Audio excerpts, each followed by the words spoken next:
Assalamualaikum anak-anak, selamat pagi, selalu ceria. Sudah sarapan belum? Hari ini kita akan belajar mengenai cara memahami cerita fiksi dan ciri-cirinya. Sebelum kita mulai, kita berdoa dulu ya. Selamat berdoa. Baiklah, kita mulai pembelajarannya. Aku dan keluargaku berasal dari Jawa Barat. Di Jawa Barat terdapat banyak tempat wisata, di antaranya Telaga Warna. Apa kamu pernah mendengar cerita asal-muasal Telaga Warna? Ayo kita cari tahu. Udin dan keluarga sedang berlibur di daerah asalnya, yaitu Jawa Barat. Di lingkungan tempat tinggal Udin di Jawa Barat terdapat tempat wisata Telaga Warna. Telaga Warna terletak di kawasan Puncak Bogor. Saat Udin berwisata di Telaga Warna, ayah Udin menceritakan asal mula Telaga Warna. Cerita asal mula Telaga Warna merupakan cerita turun-temurun yang terkenal di daerah tersebut.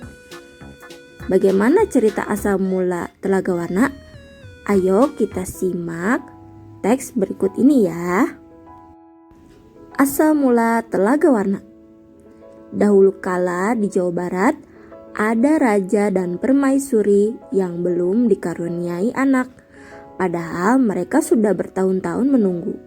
Akhirnya raja memutuskan untuk bertapa di hutan. Di hutan raja terus berdoa kepada Yang Maha Kuasa. Raja meminta agar segera dikaruniai anak. Doa raja pun terkabul. Permaisuri melahirkan seorang bayi perempuan. Raja dan permaisuri sangat bahagia. Seluruh rakyat juga bersukacita menyambut kelahiran putri raja. Raja dan permaisuri sangat menyayangi putrinya. Mereka juga sangat memanjakannya. Segala keinginan putrinya dituruti. Tidak terasa putri raja telah tumbuh menjadi gadis yang cantik. Hari itu dia berulang tahun ke-17. Raja mengadakan pesta besar-besaran. Semua rakyat diundang ke pesta. Raja dan permaisuri telah menyiapkan hadiah istimewa berupa kalung. Kalung terbuat dari untayan permata berwarna-warni. Saat pesta berlangsung, raja menyerahkan kalung itu. Kalung ini hadiah dari kami. Lihat, indah sekali bukan? Kau pasti menyukainya, kata raja. Raja bersiap mengalungkan kalung itu ke leher putrinya. Sungguh di luar dugaan, putri menolak mengenakan kalung itu. Aku tak suka kalung ini, ayah, tolak putri dengan kasar. Raja dan permaisuri terkejut. Kemudian permaisuri berusaha membujuk putrinya dengan lembut. Permaisuri mendekat dan hendak memakaikan kalung itu ke leher putrinya. Aku tidak mau. Aku tidak suka kalung itu jelek, teriak putri sambil menepis tangan permaisuri. Tanpa sengaja kalung itu terjatuh. Permata-permatanya tercerai-berai di lantai. Permaisuri sangat sedih. Permaisuri tertunduk dan menangis.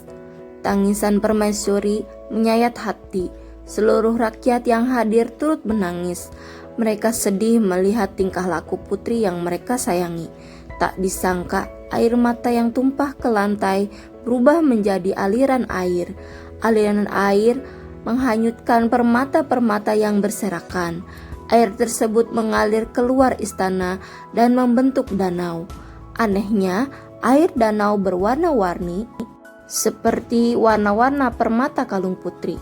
Kini danau itu dikenal dengan nama Telaga Warna. Setelah kita menyimak cerita Telaga Warna, ini adalah kesimpulan dari cerita tersebut ya. Seorang raja bernama Prabu Suwartalaya dan permaisurinya bernama Purbamana berharap dan berdoa mendapatkan seorang anak. Namun setelah mereka memilikinya, anak itu tumbuh jadi anak yang manja, mudah marah dan kurang ajar terhadap orang tuanya. Putri Gilang Rukmini adalah namanya. Perbuatan yang paling melukai hati Raja Ratu dan rakyatnya adalah ketika dia melempar hadiah ulang tahun yang sudah dipersiapkan sejak lama. Tindakan itu juga yang membuat murka Tuhan sehingga mengeluarkan air di sekitar kalung hadiah itu sampai akhirnya menjadi sebuah telaga. Berikut ini adalah unsur intrinsik dongeng cerita rakyat atau Danau Telaga Warna. Tema yang diusung yaitu tentang kemanusiaan. Alur yang berada pada cerita tersebut yaitu menggunakan alur maju. Tokoh dan wataknya Raja Prabu Suwartalaya adalah orang yang penyayang, bijaksana, dan baik hati. Ratu Purbamana adalah seorang ibu yang penyayang dan penyabar. Putrinya, Putri Girang Rukmini, adalah anak yang manja, pemarah, dan kurang ajar. Setting atau latar belakang dari cerita tersebut yaitu latar tempatnya berada di istana dan juga di gua. Latar suasananya dalam cerita tersebut yaitu sedih, senang, dan juga mengejutkan. Amanat atau pesan moral dari cerita Telaga Warna yakni pemberian yang tulus dari seseorang sebaiknya kita terima dengan baik. Meski mungkin tidak seperti yang kita inginkan, menghormati pemberian orang lain adalah salah satu contoh hidup rukun.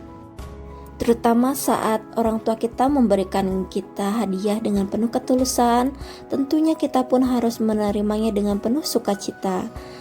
Jangan sampai kita menyakiti hati orang tua kita karena hadiah yang kita dapatkan tidak sesuai dengan keinginan kita ya. Kita harus menjaga perasaan mereka dan juga membahagiakan mereka. Pengertian cerita fiksi. Teks cerita fiksi adalah karya sastra yang berisi cerita rekaan atau didasari dengan angan-angan fantasi dan bukan berdasarkan kejadian nyata, hanya berdasarkan imajinasi si pengarang.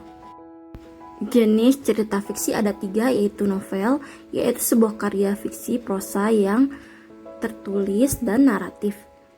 Cerpen yaitu suatu bentuk prosa naratif fiktif yang cenderung padat dan langsung pada tujuannya. Dan yang terakhir adalah cerita roman atau cerita tentang percintaan antara 2 orang insan. Ciri-ciri cerita fiksi yaitu yang pertama bersifat rekaan atau imajinasi pengarangnya. Yang kedua memiliki kebenaran yang relatif atau tidak mutlak atau tidak harus.